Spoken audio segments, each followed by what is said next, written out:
To see you all. My name's Lucas, and along with Max here, we'll be commencing you new graduates to your next chapter of life.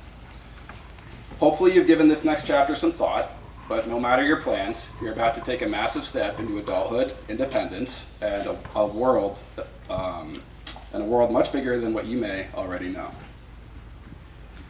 As a graduate of BMA, it's made me proud to see that you all embody the spirit that motivated me when I was here.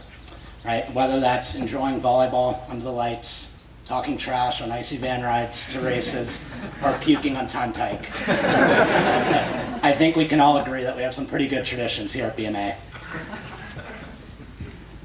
Agreed, Max. We're both honored to be speaking today. But there was this unnerving moment in Norway when Kyle and the others asked to speak with Max and I after dinner one night. My head immediately went to mischief. After all, Kyle is the kind of guy who takes bike rides in February. Hold on, Kyle? He's been here a long time. He's grown up. He's matured. We have to acknowledge that Kyle, along with Kate and Porter, are the OGs of the class of 2024. And we appreciate how far they've come.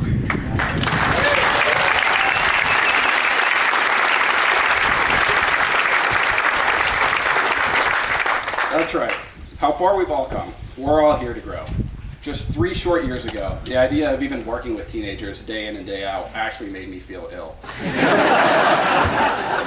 Not as ill as catching the Camp Crud, which Max and Jaya seem to make a personal point of doing on each camp. But still, I had no idea what was in store for me in the Northeast Kingdom when I told Daryl and the crew I'd moved from Montana to Vermont to be the new athletic trainer. And that's a lesson for you. Becoming yourselves, finding whatever's within you that you didn't know existed, and just jumping into the fire. And having worked with you all for the past 3 years, I can say I have no worry where life takes you all next. I can't say, I would like to send you with a quote though, that my father gave to me at a young age, which helped guide me to where I am today. It's a quote from Lou Holtz, an decorated American football coach. It reads, "Ability is what you're capable of doing. Motivation determines what you do, and attitude determines how well you do it." I'll try to interpret this in my own words for you guys. If you ever think you can just coast alone, or coast on ability alone, go back to start and do not collect $100.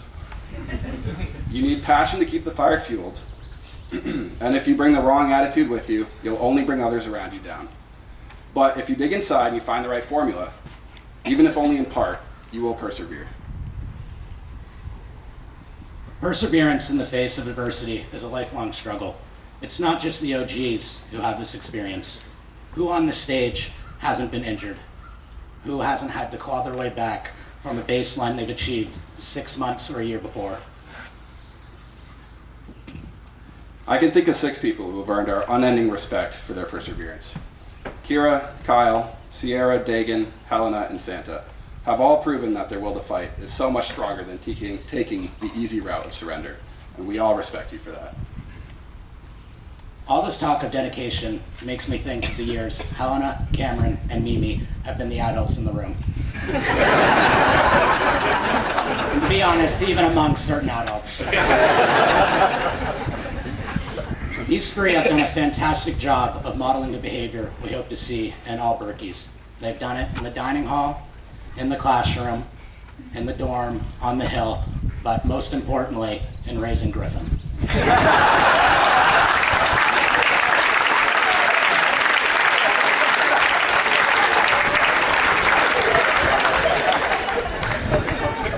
And we're all extremely pleased to know that the bullwhip has been passed to Jillian for the year to come.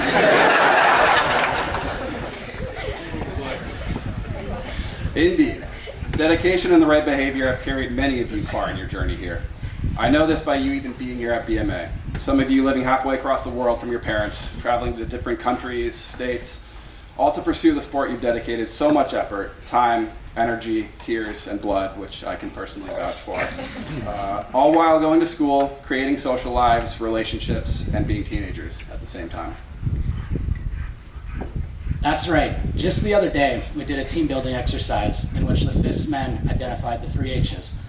They had to pick a hero, a hardship, and a highlight. As a coach, I was impressed how the team was willing to be honest and vulnerable. It heartened to hear me that several of the guys picked Henry, the cottage kid, as their hero. As a cottage kid myself, I want to take a minute to praise my people, Henry, Foster, Mags, and Santo. You've shown remarkable willingness to endure hardships, face failure, and stay true to your passions, no matter the obstacles. You've shown the courage that many back home lack, the courage to step out of your comfort zone and keep fighting against the odds. But let's not get lost in all the seriousness. I can't wait to see you in Muskoka this summer.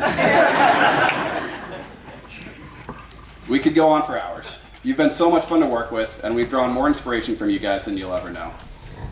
Unless that is you want to come work with us in a few years. I know it might sound horrifying right now, but there's always going to be a place for you guys here in one way or another.